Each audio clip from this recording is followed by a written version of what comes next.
اعوذ باللہ من الشیطان الرجیم، بسم اللہ الرحمن الرحیم۔ سیرت النبی صلی اللہ علیہ وسلم کا بیان چل رہا ہے۔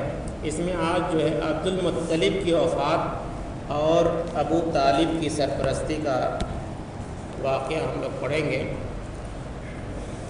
اللہ تعالیٰ نے سورۃ زحا میں فرمایا، الم یجدک یتاما فآویٰ ووجدک ضالًا فہدیٰ۔ محمد صلی اللہ علیہ وسلم، کیا ایسا نہیں کہ اس نے تم کو یتیم پایا تو ٹھکانہ عطا فرمایا، اور راہ حق سے بے خبر پایا تو سیدھا راستہ دکھایا۔ بے شک ایسا ہی ہے۔ یہ قرآن کی آیت ہے، اس کا ترجمہ تھا۔ ماں باپ کی آنکھیں بند ہوئیں تو محمد صلی اللہ علیہ وسلم اللہ کی رحمتوں سے محروم نہ ہو گئے۔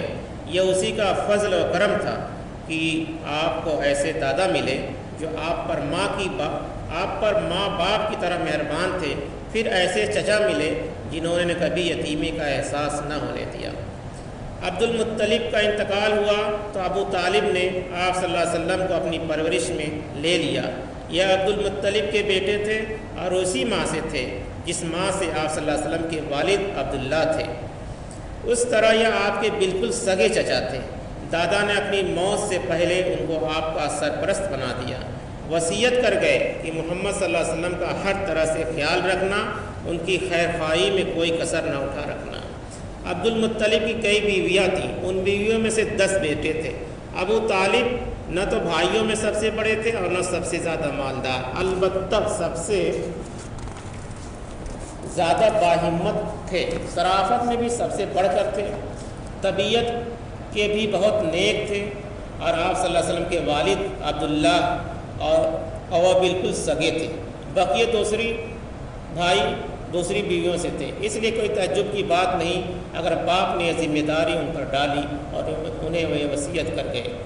عبد المطلب کی طرح ابو طالب نے بھی محمد صلی اللہ علیہ وسلم کو بہت مانتے تھے، ہمیشہ کلیجے سے لگا رکھتے تھے، سوتے تو ساتھ لے کر سوتے، کہیں جاتے تو ساتھ لے کر جاتے۔ آپ کے آگے نہ ان کو اپنی جان کی فکر ہوتی نہ اپنے بچوں کی۔ ان کو آپ اس قدر محبت کیوں تھی؟